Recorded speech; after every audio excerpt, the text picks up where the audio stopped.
Huu ni msimu wa pili wa simulizi yetu fupi ya Sijapenda Kulia Ila Inanibidi. Usisahau kusubscribe, kulike na kucomment ili kupata miendelezo inayofuata.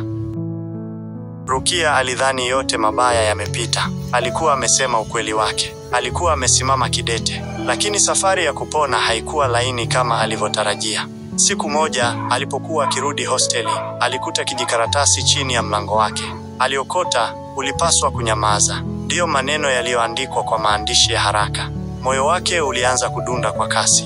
Aliangalia kushoto na kulia, korido ilikuwa kimya. Hakukuwa na mtu.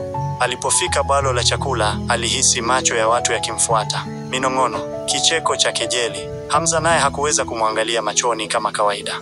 Baadaye jioni hiyo, alipokea ujumbe wa picha akiwa kwenye ofisi ya ustawi wa wanafunzi, akilia. Walikuwa wamemnasa bila kujua, walikuwa wakimfuatilia. Alikaa kitandani mwake, kimya, hakulia. Si leo, lakini ndani yake, moyo ulitetemeka. Siku ilifuata taratibu kwa Rukia.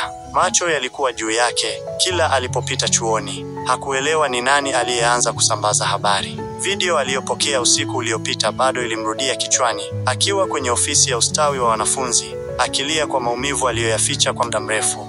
Alijaribu kuzingatia darasani, lakini kelele za ndani ya moyo wake zilimlemea.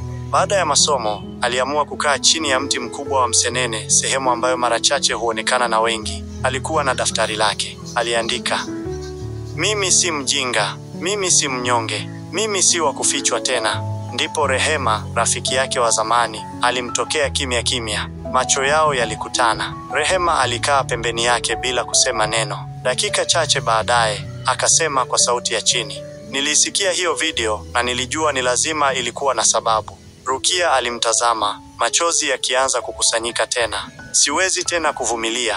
Wananiona kama mhusika wa aibu, ilhali nilikuwa mhanga wa ukatili." Rehema alimgusa bega. "Sasa tumechoka kukaa kimya. Tukiungana, tunaweza kuleta mabadiliko." Hapo ndipo wazo la kuanzisha kikundi cha wanafunzi waliopitia unyanyasaji lilizaliwa. Kikundi hicho kingekuwa sauti kwa wasiosikika. Lakini wakati huo huo, kwa upande mwingine wa chuo, Hamza alikuwa akiitwa na mkuu wa idara. "Kuna tuhuma kuwa ulitoa taarifa za Rukia kwa waandishi wa habari." Mkuu alisema kwa sauti ya mashaka. Hamza alitetemeka. Hakujua nani alikuwa amesambaza video hiyo, lakini sasa mambo yalikuwa yakiwaka moto upande wote.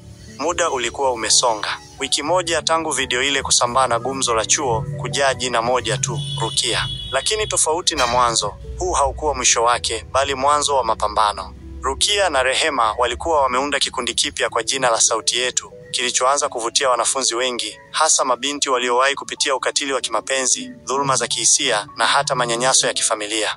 Walipata nafasi kuzungumza na uongozi wa chuo, na kwa mshangao, baadhi ya walimu walionyesha kuunga mkono. "Hatuna budi kulinda utu wa wanafunzi wetu," alisema Dukti, Mwalimu Masika, mshauri wa kitivo. Siku ya Jumamosi ilipowadia, walikuwa na mkutano wao wa kwanza wa hadhara. Ukumbi wa wahadhiri ulijaa. Rukia alisimama mbele ya umati akiwa na msisimko, lakini pia hofu moyoni. Alikuwa akisikia mapigo ya moyo wake. Lakini alipochukua kipaza sauti, alitoa tabasamu dogo na kusema, "Sikuambiwa kuwa kuna nguvu ndani ya kilio. Sikuambiwa kuwa maumivu yanaweza kubadilika kuwa mwangaza. Leo nipo hapa, si kwa sababu nilishindwa, bali kwa sababu nimekubali kuishi na ukweli wangu." Ukumbi ulitulia. Wengine walishika machozi. Hata baadhi ya wanaume walionekana wakiinamisha vichwa vyao kwa hisia nzito. Mkutano ule ulikuwa mwanzo wa harakati mpya, lakini pia ulifungua mlango wa maadui wapya.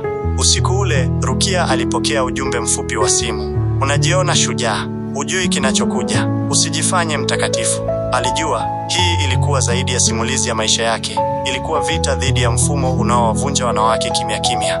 Usiku uliokuwa umetulia ukageuka kuwa mzito kwa Rukia. Ujumbe wa kutisha alioupokea ulimyumbisha. Kwa muda mfupi alishindwa kulala. Alikumbuka jinsi alivyoanza kupambana si kwa ajili yake tu, bali kwa ajili ya wengine walioumia kimya kimya. Siku iliyofuata, alielekea kituo cha usalama wa chuo kuripoti tishio hilo. Polisi wa chuo walimpa matumaini kuwa wataanza uchunguzi wa namba iliyotuma ujumbe.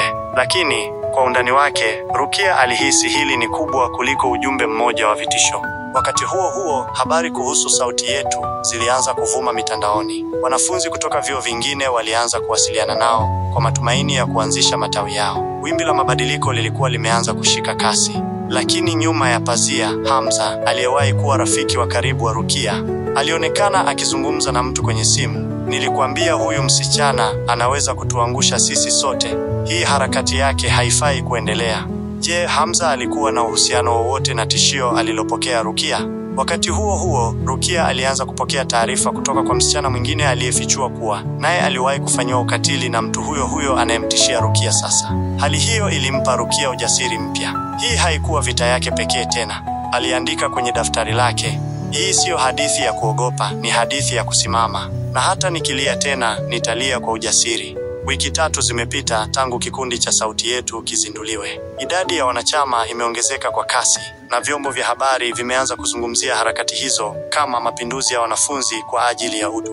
Lakini tishio halikuwa limeisha. Rukia alipokea ujumbe wa pili wenye maneno makali zaidi. Acha au utajuta. Wewe si shujaa. Hili sio jeshi la wanawake, ni dunia ya wanaume. Lakini safari hii hakutetemeka. Badala yake, alitumia ujumbe huo kama ushahidi. Na baada ya kufuatilia, polisi wa chuo waligundua kuwa namba hiyo ilikuwa imesajiliwa na Hamza.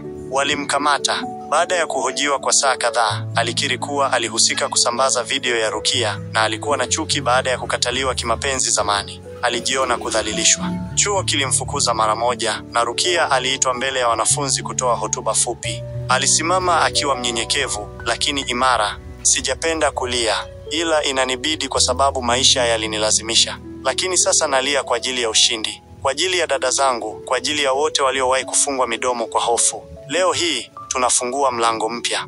Ukumbi ulilipuka kwa makofi na machozi.